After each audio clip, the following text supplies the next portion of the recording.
ঢাকার দোহার উপজেলার বিলাসপুর গ্রামে ঘটে গেছে এক চাঞ্চল্যকর ঘটনা। রাতের আধারে ঘুমন্ত স্বামীর কেটে দিয়ে পালিয়ে গেছেন তার স্ত্রী। ঘটনার পর আহত ওই স্বামীর চিৎকারে প্রতিবেশী ও পরিবারের অন্য সদস্যরা ভুক্তভোগীকে অবস্থায় পড়ে থাকতে দেখতে পায়। পরে তাকে উদ্ধার করে হাসপাতালে নিয়ে যান তারা। শুক্রবার ভোররাতে মিল্লিক বিলাসপুর গ্রামের শেখ আনসারের বাড়িতে এই ঘটনা ঘটে। ঘটনার পর থেকেই পলাতক রয়েছেন অভিযুক্ত স্ত্রী পায়েল। আহত এই ব্যক্তির নাম ফিরোজ হোসেন। তিনি পেশায় একজন ব্যবসায়ী।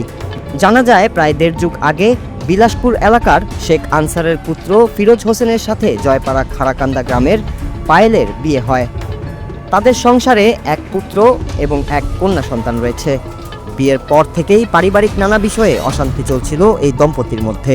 শুক্রবার ভোরে হঠাৎই চিৎকারের শব্দে ছুটে এসে ফিরোজকে এমন অবস্থায় দেখতে পায় উপস্থিত স্বজন ও প্রতিবেশীরা।